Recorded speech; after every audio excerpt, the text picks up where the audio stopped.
नमस्कार and welcome back. एक mysterious secret है जो एक्सचेंज हुआ है डोनाल्ड ट्रंप और शी जिनपिंग के बीच में, जो पूरा इंडो पैसिफिक को रीशेप करने वाला है।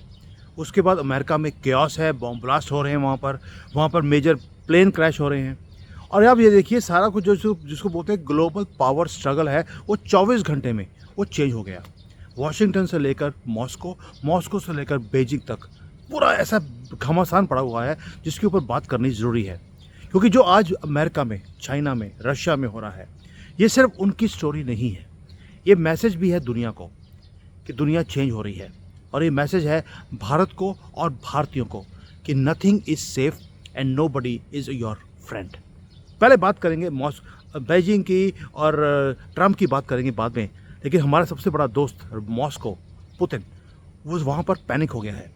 वहाँ पर जो रशियन डिप्लोमेसी है उसको कोलैप्स हो गया है। और उसका जो लेवरॉव, मुझे लगता है कि उसको निकाल दिया जाएगा। क्यों? क्योंकि कम्युनिस्ट कंट्री में हार एक्सेप्ट नहीं की जाती। अब देखिए, जो वहाँ पर फॉरेन मिनिस्टर है लेवरॉव ने क्या किया, अभी वो नेगोशिएट कर रहे थे पीस प्रोसेस फार्मूला को अमेरिका के साथ। वहाँ पर गाली गलौच हुआ है, लिटरली एक दूसरे को गालियाँ निकाली गई हैं। और जो यूएसए के जो सेनेटर हैं मार्को रूबियो, उन्होंने बोल दिया कि फ़ोन करते करते फ़ोन ही बंद कर दिया। डिप्लोमेसी में ऐसा नहीं होता है। और फ़ोन बंद करने के बाद लाइन को काट दिया गया है। यानी कि अब पुतिन अमेरिका को कॉल कर रहे हैं, वहाँ पे कॉल जा नहीं रहा, इसीलिए पुतिन फ्यूरियस है। और उन्होंने क्या बोल दिया, उन्होंने अपने दोस्तों को बोल भी दिया है कि अमेरिका अब पीस नहीं चाहता, वो चाहता है कि रशिया सरेंडर करे। और पैनिक के अंदर आकर पुतिन ने सीक्रेटली जो उनका दूसरा जो इनका अपना क्लोज आदमी है दमित्रेव, उसको भेज दिया वॉशिंगटन में। और उसका मिशन एक ही था कि जो टाइज टूट गए हैं या ट्रंप की टीम जो बात भी करना नहीं चाहती, वहाँ पर डैमेज कंट्रोल किया जाए। क्योंकि लेवरॉव ने बहुत ज़्यादा गलत लैंग्वेज को यूज़ किया। अमेरिकन आदि नहीं है इस लैंग्वेज को यूज़ करने के लिए। और क्रेमलिन यानी कि पुतिन के घर में एक बात क्लियर है कि अब लेवरॉव को निकलना पड़ेगा, उसको निकाल दिया जाएगा। और ये तभी हो रहा है क्योंकि रशिया पैनिक में है। और रशिया पैनिक में क्यों है? रशिया को पैनिक करा जा रहा है चाइना को मोहरा बनाकर। वो बताऊंगा बाद में वो कैसे। अब ये रशिया को कॉर्नर किया जा रहा है तो चाइना को भी पीछे छोड़ा नहीं जा रहा। बेजिंग और ने भी एक डेस्परेट काम किया, एक गुहार लगाई है कि मुझे बचा लो। क्यों? उसको दिखता है कि उसके जितने भी अलाइज हैं, मादुरोव, वेनेजुएला वाले जाने वाले हैं, ईरान का हालत ख़राब है और पुतिन को भी कॉर्नर कर लिया गया है। पाकिस्तान की हालत ख़राब है, वो ऑलरेडी अमेरिका के पाले में हो चुका है। तो अब चाइना के पास कोई भी और मुद्दा नहीं है अपने आप को बचाने के लिए। और क्राइसिस शी जिनपिंग के घर तक आ चुकी है। एपेक की मीटिंग के बाद चाइना ने क्या किया, उन्होंने इमीडिएटली रशिया के जो प्रधानमंत्री है उसको बुलाया, मिशुस्तिन को, बेजिंग के अंदर।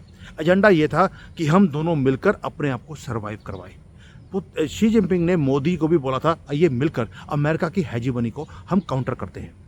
अब आप देखिए हो क्या रहा है चाइना के साथ। यूरोप ने ऑलरेडी रशियन ऑयल को इंपोर्ट करना बंद कर दिया। चाइना ने अपने ऑयल की परचेजेस को कम कर दिया है क्योंकि उसे मालूम है कि अब पुतिन कॉर्नर हो चुके हैं। और शी जिनपिंग और पुतिन अगर दोनों इकट्ठे मिलकर एक नया रूट निकालें, जो आर्कटिक में है वहाँ पर तेल निकाला जाए, क्योंकि रशिया के ऊपर सैंक्शंस हैं, आर्कटिक के ऊपर नहीं है। तो ये डेस्परेट अटेम्प्ट है बाईपास करने के लिए वेस्टर्न सैंक्शंस को। एक नया आइस सिल्क रूट बनाने की बातें हो रही हैं कि आइए मिलकर एक दूसरे को बचाएं। जो वीडियो वायरल हुई या स्माइल्स दिखती हैं आपको फोटोज़ के अंदर, लेकिन स्माइल के पीछे एक और भी चीज़ है कि बेजिंग वरिड है। पुतिन जो ट्रंप है उन्होंने भी क्या किया, उन्होंने क्योंकि एक नया सैंक्शंस लगा दिया है रशियन ऑयल कंपनीज के ऊपर कि भाई जो भी इनसे खरीदेगा सैंक्शन है। यानी कि वो पुतिन को चोक कर रहे हैं।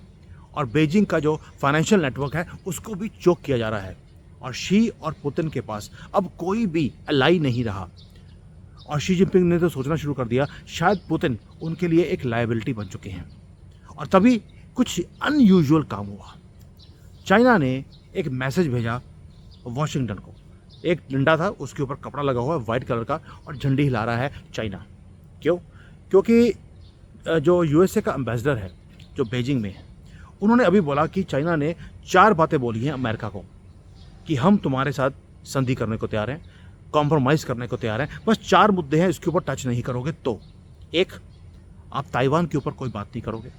आप डेमोक्रेसी को चाइना के अंदर लेके आने की बात नहीं करोगे। शिनजियांग में हम जो ये उग्र मुसलमान हैं, इनकी किडनियाँ निकालें या इनके लिंग काटें, आप कुछ नहीं बोलोगे, क्योंकि ये ह्यूमन्स नहीं है। ह्यूमन राइट्स की बात आप नहीं करोगे।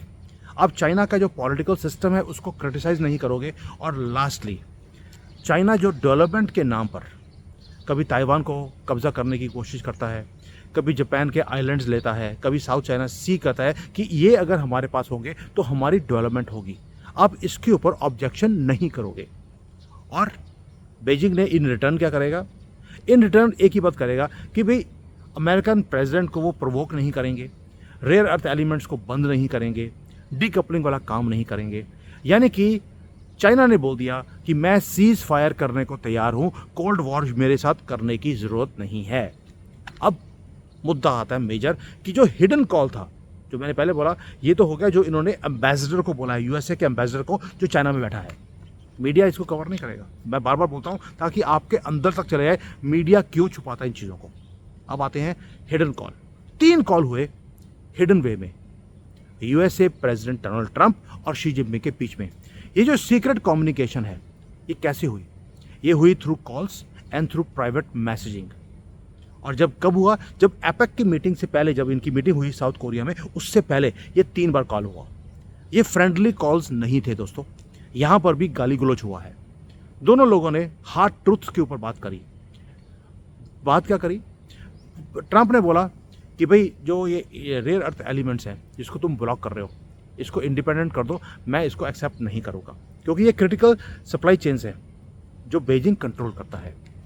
और शी जिनपिंग ने बोला मुझे बंद करना पड़ा क्योंकि तुम डीकपलिंग की बात करते हो, चाइना +1 की पॉलिसी करते हो, तुम ताइवान को इंडिपेंडेंट करने की बात बोलते हो, मैंने इसलिए इसको बंद किया है। मेरे ऊपर तुम टैरिफ का वॉर करने की कोशिश करते हो, इसलिए बंद किया है। और ट्रंप ने क्या बोला? ट्रंप ने बोला मुझे तेरे रेयर अर्थ की सिर्फ 1.5 साल की ज़रूरत है। डोनाल्ड ट्रंप ने $1.4 बिलियन का इन्वेस्टमेंट्स ऑलरेडी प्लान कर लिया है रेयर अर्थ मैग्नेट्स के लिए।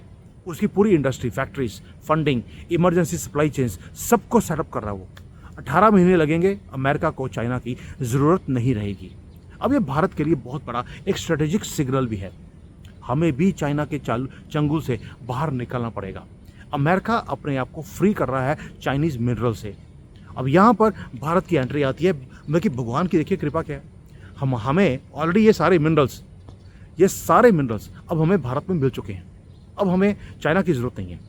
अब हो क्या रहा है? ये $1 ट्रिलियन की ओपनिंग है भारत के लिए, माइनिंग के लिए, मैग्नेट्स के लिए, इवन की डिफेंस इंडस्ट्रीज़ के लिए। ये तो हो गया एक पार्ट। अब इसके ऊपर एक और काम भी हुआ है जियोपॉलिटिक्स के अंदर। ये है डिवाइन डिज़ाइन।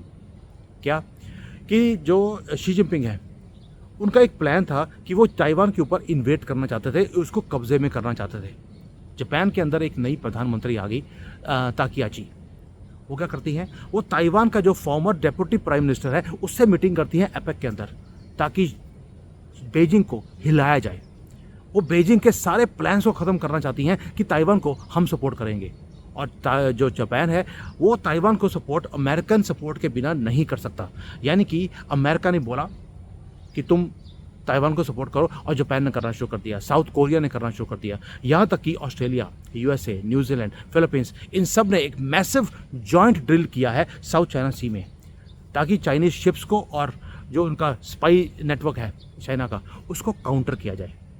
दोस्तों, अमेरिका ने अपने आप को पोजीशन करना शुरू कर दिया है इस साउथ चाइना सी में, ताकि ताइवान को बचाया जाए और इसको काउंटर किया जाए। ये ग्रैंड प्लान है अमेरिका का सभी कंट्रीज़ के साथ मिलकर, इसलिए चाइना को काउंटर किया जा रहा है। ये तो हो गया 2 चीज़ें। लेकिन आपने देखा होगा कि एक न्यूज़ आई अमेरिका से, जब इलेक्शंस होने थे नवंबर 4 को वहाँ पर, कि वहाँ पर एक प्लेन क्रैश हो गया अमेरिका के अंदर। कार्गो प्लेन था। ये जनरली ये प्लेन्स क्रैश नहीं होते हैं, लेकिन ये क्रैश हो गया शॉर्टली आफ्टर टेक ऑफ कौन से एयरपोर्ट से हुआ था? नाम था Muhammad Ali international airport, Kentucky बे। अब नाम हो मोहम्मद और बॉम्ब ब्लास्ट और गोलियां और ये सब कुछ ना हो, ऐसा हो नहीं सकता। बट मुद्दा मोहम्मद का नहीं है। मुद्दा है कि इस प्लेन को सिर्फ इलेक्शन डे से पहले ही क्यों किया गया। उसका रीज़न था, एक मैसेज था। मैसेज ये है, हम इलेक्शंस को पीसफुली नहीं होने देंगे। आप सोच के देखिए, बिहार में इलेक्शंस है, पहला राउंड हो चुका है, पहला राउंड हार गया है कांग्रेस और उसका पूरा कबाल। क्या किया? दिल्ली के एयरपोर्ट को ब्लॉक कर दिया और वहाँ पर प्लेन्स को क्रैश करने की कोशिश की गई। ये एक्सीडेंट नहीं है दोस्तों, एक मैसेज होता है और ऑफिशियली इसको कंफर्म भी किया जा रहा है कि टाइमिंग बड़ी इंपॉर्टेंट है और सिंबॉलिक भी है। और अमेरिका क्योंकि अपने नेक्स्ट लीडर्स को चूज़ कर रहा है बहुत इंपॉर्टेंट स्टेट्स के अंदर, इसलिए ये मैसेजिंग हुई। वार्निंग था भगवान की तरफ से भी कि क्योस आगे आने वाला है। क्यों? क्योंकि नवंबर 4 को अमेरिकन के जो न्यूयॉर्क है उन्होंने कुछ अनप्रेसिडेंटेड कर दिया, एक जिहादी को चूज़ कर लिया है वहाँ पर।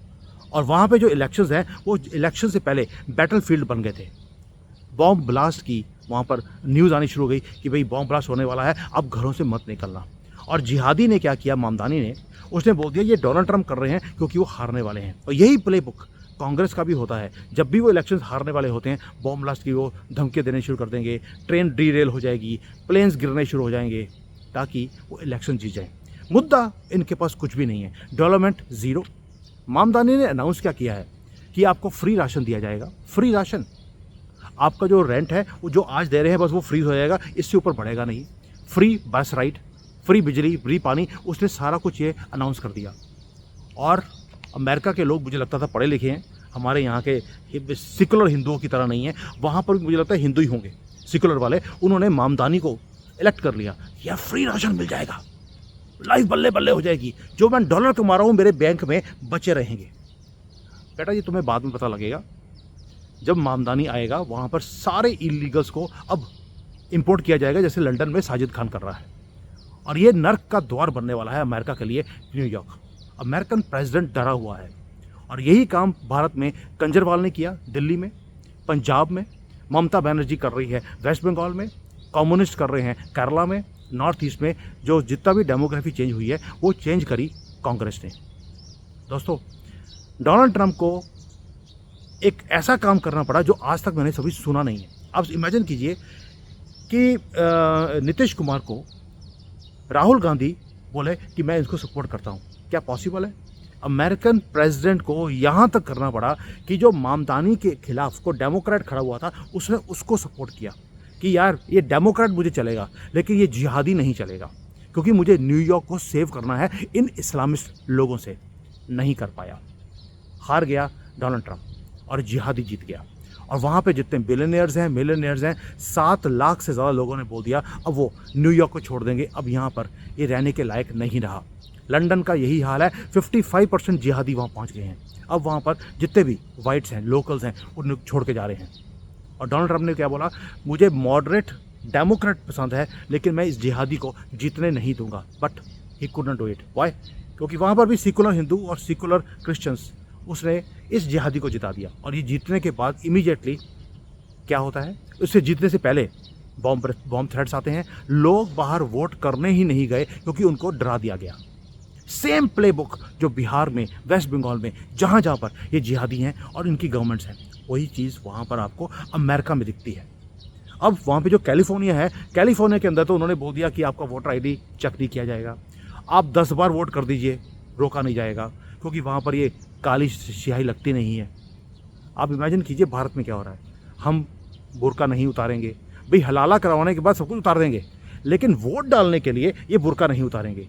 जब फ्री में राशन मिल रहा हो तो बुर्का क्या सब कुछ उतरवा दीजिए इनका, लेकिन वोटिंग के टाइम पर बुर्का, ओहो हो, ये तो हमारा जो इनका धर्म है, कल्ट बोलना चाहिए, धर्म तो है नहीं इनका, वो अलाउ नहीं करता। और डोनाल्ड ट्रंप को बोलना पड़ा कि 10,000 बार भी अगर हम वोटिंग करें हम कैलिफोर्निया नहीं जीत सकते, क्योंकि डेमोक्रेट्स ने वहाँ पर वही काम किया है जैसे भारत में कांग्रेस ने किया है, अभी बिहार में करने की मुहिम चल रही है। यहाँ तक कि इलॉन मस्क को भी आना पड़ा बाहर कि इस कंट्री को, अब अमेरिका को आप सेव नहीं कर सकते। तभी बोल रहा हूँ 24 घंटे में इतने कुछ हुआ है चाइना में, अमेरिका में, रशिया में, कि ऐसा लग रहा है कि एक क्योस आने वाला है पूरी दुनिया में। और क्योस इतना है जिसकी दस्तक आपको इवन भगवान ने दे दी प्लेन्स को गिरवा कर। दोस्तों ये नाइटमेयर्स हैं, ये आपके लिए एक मैसेज है, एक ग्लोबल मैसेज है, और यहाँ से भारत को कुछ सीखना चाहिए। यूएसए के अंदर जो पॉलिटिकल ब्रेकडाउन है, इसका मतलब है कुछ वहाँ पर जो हो रहा है वो भारत में भी किया जाएगा। ये सेम एक्सपेरिमेंट है जो सब जगह पे किया जा रहा है। रशिया के अंदर डिप्लोमेसी कोलैप्स हो चुकी है। चाइना डेस्परेट है, अपने आप को बचाने के लिए पीछे मुड़ने को तैयार है। पैटर्न क्लियर है कि वर्ल्ड की जो सुपर पावर्स हैं, भाई चाइना है, अमेरिका है, रशिया है, छोटी पावर्स नहीं है। वो एक ऐसे फेज में जा रही हैं जहां पर ये गिरने वाले हैं और भारत को अब स्टेडिली, कॉन्फिडेंटली, सेल्फ रिलायंटली हमें आगे निकलना पड़ेगा। ये मोमेंट हमारा है, इनको आपस में लड़ने दीजिए, लेकिन जो गलतियां वो कर रहे हैं वो गलतियां हम ना करें। हमारा सेकुलर हिंदू भारत का वो सीखना चाहिए उसको कि अमेरिका में क्या हो रहा है। लंदन वाले सेकुलर वाले आज देख लीजिए, अपनी लड़कियों को बचा नहीं पा रहे ग्रूमिंग गैंग्स के कारण। अमेरिका स्ट्रगल कर रहा है, वहाँ पर आइडियोलॉजिकल एक्सट्रीमिज्म वहाँ पर एंटर करती जा रही है। रशिया अपने सर्वाइवल के लिए फाइट कर रहा है। चाइना अपने जो अलाइज को वहाँ पे उनको यूज़ नहीं कर पा रहा। He is losing trust and leverage. और ये सारे चीज़ों के बीच में भारत एक ऐसा पिलर की तरह खड़ा है, अभी भी बचा हुआ है, क्योंकि सनातनियों ने बचाया हुआ है। सेकुलर हिंदू इस देश को बचाना नहीं चाहते। यहाँ पर डेमोक्रेसी अभी भी काम कर रही है, इकोनॉमी ग्रो कर रही है, सिविलाइजेशन यहाँ पे धर्म के कारण बची हुई है। इसीलिए बार बार राहुल गांधी ये बोलता है सनातनियों को ख़त्म करना है। वो हिंदुओं को ख़त्म करने की बात नहीं बोलता, वो बोलता है मैं सनातन को ख़त्म करूँगा भारत के अंदर, ताकि जय श्री राम बोलने वाला इस देश में कोई बचे नहीं। वैसे ही जैसे अभी क्रिसमस आने वाली है, हैप्पी क्रिसमस अगर बोलते हैं तो कम्युनल है, लेकिन अल्लाह अकबर, अल्लाह बकरी, अल्लाह हलाला आप बोल सकते हैं, हैप्पी मुहर्रम बोल सकते हैं, कोई दिक्कत नहीं है, बस हैप्पी क्रिसमस नहीं बोल सकते। वैसे ही जैसे जय श्री राम अब भारत में नहीं बोल सकते। ये पॉलिटिकल क्योस है जो जानबूझकर क्रिएट किया जा रहा है। और भारत अब एक ही चीज़ है, इंडस्ट्रीज, अलायंसेस, स्पिरिचुअल स्ट्रेंथ, इन तीनों के ऊपर हम आगे निकल सकते हैं। क्यों? क्योंकि वर्ल्ड ऑर्डर चेंज हो रहा है। ये बॉम्ब्स, बैलेट्स, इसकी लड़ाई कर रहे हैं और हम तरक्की की बातें कर रहे हैं। दुनिया जल रही है दोस्तों, क्योंकि वो ग्रीड में, रिवेंज में आपस में एक दूसरे को ख़त्म करते जा रही हैं और उनकी फायर पावर ख़त्म हो रही है। और दुनिया साइड चूज़ कर रही है कि मैं अमेरिका के साइड पे जाऊं या चाइना के। और भारत सिर्फ अपनी साइड पे चल रहा है और यही भारत का मूवमेंट है। मैं बार बार बोलता हूँ, आपके पास विंडो सिर्फ 1 साल की है। दिसंबर 2026 अमेरिकन प्रेसिडेंट अपनी सारी पावर्स को लूज़ कर जाएगा मिड टर्म इलेक्शन में। इस बार आपने देख लिया जिहादी जीत गए हैं, लेकिन ट्रंप का एक भी आदमी जीत नहीं पाया। की पोजीशंस पर सभी हार गया वो। और अगर अभी ये हाल है, इसका मतलब है कि अगले साल जब इलेक्शन होंगे, he is going to lose House, Senate and every power which he has. उसके बाद तो ये कुछ भी कर नहीं पाएगा। ये सिर्फ पेपर, एक टाइगर बन के रह जाएगा। आंखें दिखाएगा लेकिन आंखें यूज़ नहीं कर पाएगा, क्योंकि वहाँ पे फिर जो इनका सुप्रीम कोर्ट है वहाँ पे बिके हुए जजेस बैठे हैं भारत की तरह। मुझे लगता है भारत में ही वो पढ़ के गए होंगे कांग्रेस से और वहाँ जाके जजेस बन गए। वहाँ पर भी वही हाल है, वो इसको कोई भी काम करने नहीं देंगे। आपके पास 1 साल है अभी, जितना बेनिफिट ले सकते हैं आप ले लीजिए। मैं बार बार बोल रहा हूँ, दिसंबर 2026 के बाद आप कोई भी काम नहीं कर पाएंगे। अभी तो आपको डोनाल्ड ट्रंप फिर भी सपोर्ट कर रहा है, उसके बाद सारी विंडोज़ बंद होने वाली हैं। थैंक यू, जय हिंद, वंदे मातरम।